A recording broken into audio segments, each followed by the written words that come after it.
MBC 뉴스 특보 이어가겠습니다.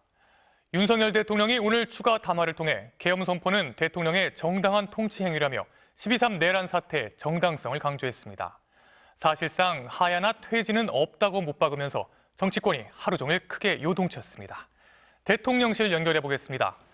홍익표 기자, 윤 대통령의 담화에 대한 대통령실의 추가 입장이 나온 게 있나요?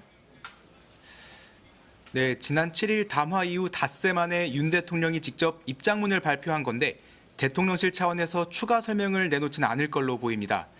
탄핵 심판을 받아보겠다는 대통령 의지가 분명해진 만큼 대통령실 내부에선 수사와 탄핵과 관련한 법률 검토 등을 이어갈 것으로 보입니다.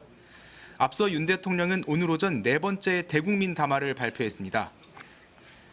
탄핵이든 수사든 당당히 맞서겠다면서 조기 퇴진 의사가 없음을 분명히 했는데요.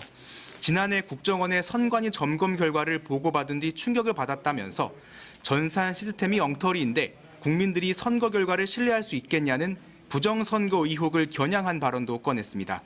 그러면서 국방장관에게 선관위 전산 시스템 점검을 지시한 거라고 주장했는데요. 중앙선거관리위원회는 입장을 내고 윤 대통령의 주장을 정면 반박했습니다. 부정선거 주장은 사법기관의 판결을 통해 모두 근거가 없다고 밝혀졌다며 부정선거에 대한 의혹 제기는 자신이 대통령으로 당선된 선거관리 시스템에 대한 자기 부정이나 다름없다고 일축했습니다.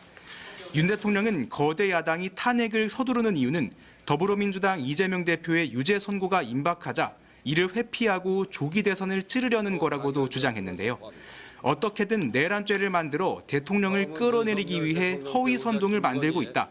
도대체 2시간짜리 내란이라는 게 있냐며 강하게 반발했습니다. 윤 대통령의 이 같은 발언은 내란죄로 강제 수사가 시작된 상황에서 책임을 회피하기 위한 걸로 보이는데요. 담화에서 계엄에 가담했던 핵심 인사들의 증언에 대해서는 해명하지 않았습니다.